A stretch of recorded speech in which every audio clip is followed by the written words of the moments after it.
the currency devaluations. I've been complaining about that for a long time.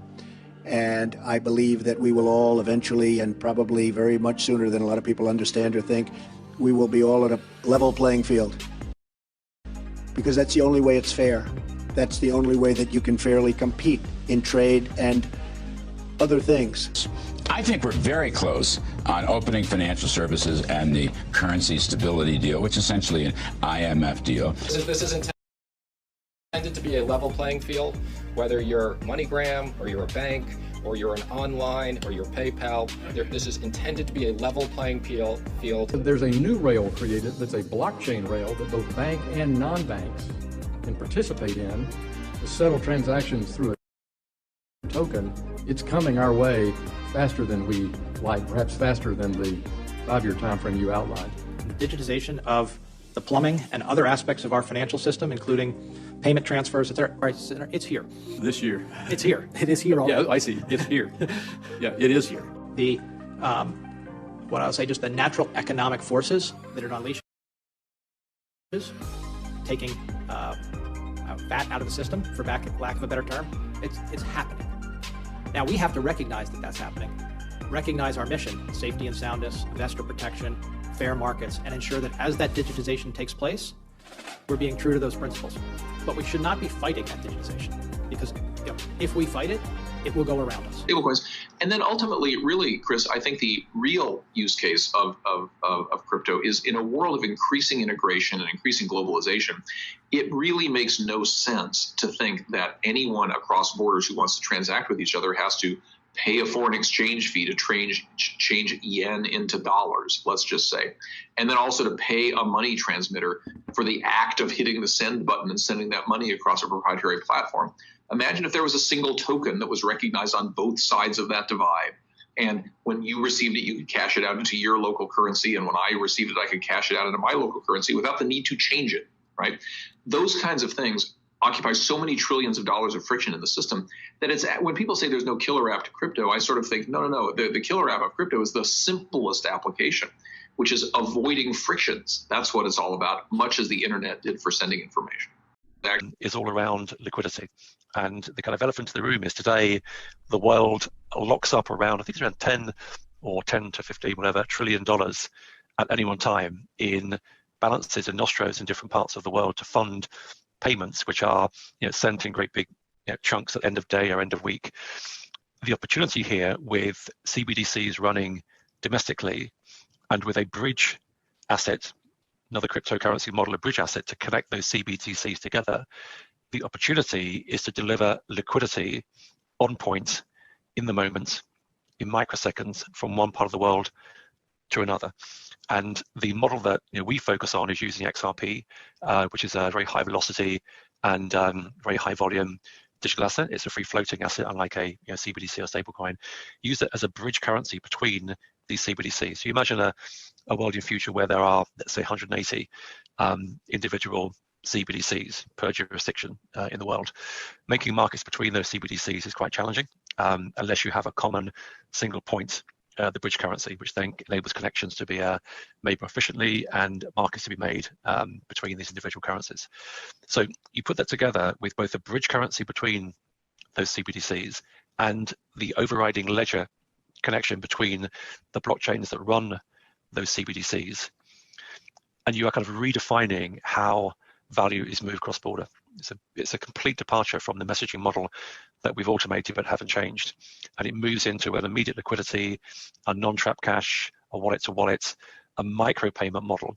That's also really important for extending reach. European Union being a very strong, developed economic bloc, it's in a great position to then help leverage and grow inclusion around the wider region across Eurasia, Sub-Saharan Africa, Middle East, South Asia, Southeast Asia. And by leveraging what you're doing in the European Union and with the directive that you've currently kind of propagated, leveraging that to benefit those who need very high volume, very immediate, low value micropayments with very limited liquidity tie-up. It's a massive opportunity. Determination to effect payments in a digital way, in a cheaper way, in a faster way, in a more secure way. And I think that on all these accounts, a digital currency that falls under the ambit of a central bank is actually addressing all three issues that are on consumers' mind and on European minds. It's not a 100% rosy story, because it clearly, number one, it's difficult and it's a time-consuming project. It's not going to happen overnight if and when it is decided. Number two, if it has great benefits of being cheaper, faster, more secure, and responding to consumers' preferences, it also has its downside. And clearly we need to consider all the consequences that it would have, depending on the way it is tailored, depending on the way it associates our current, usual intermediaries, so that we don't disrupt the system. But I think that it is here to stay with us. It's not implemented yet. Decision has not been made yet. We are still in the review and consideration stage, but we've just launched a public consultation so that consumers and Europeans can actually express their preference and tell us whether they would be happy to use a digital euro just in the way they use a euro coin or a euro banknote, knowing that it is central bank money that is available and that they can rely upon. You mentioned a consultation with the general public, and you always have been a great believer in communication, including with the general public. And you recently mentioned that with regard to the independence of the central bank, there is still accountability, and there is a need to explain. RippleNet that a lot of people have questions about. Multihop. What is it? How does it work? Well, first off, multihop gives RippleNet members the ability of transacting with banks or payment providers or digital wallets that they don't have a direct relationship to.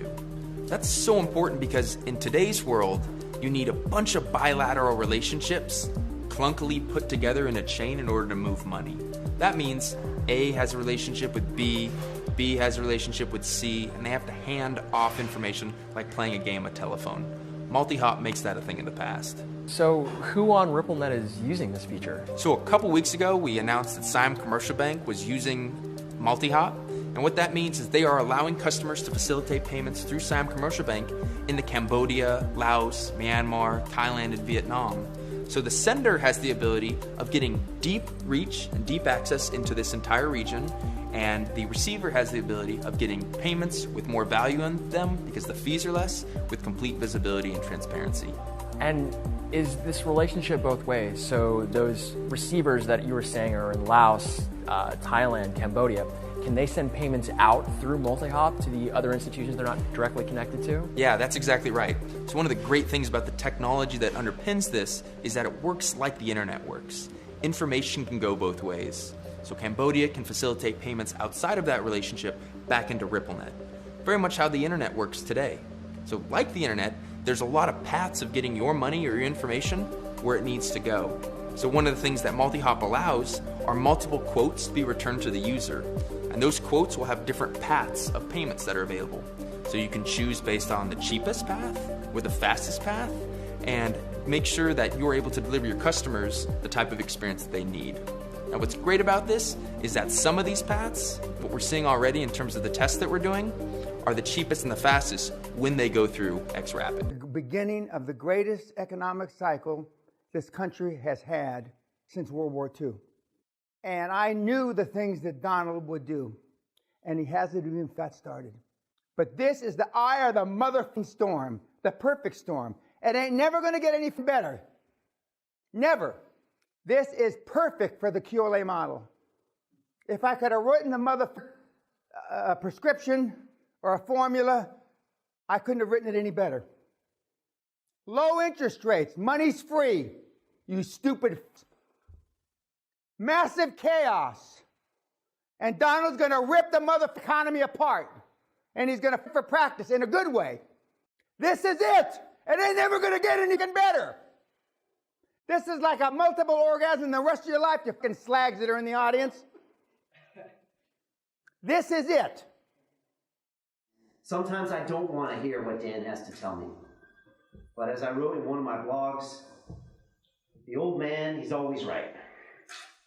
Because he's telling you what you don't want to hear about yourself, but what you know is true. And that is, you're not stepping yourself up. You're not stepping your game up. And you get caught up in fear. As Dan says, false expectations appear in reality.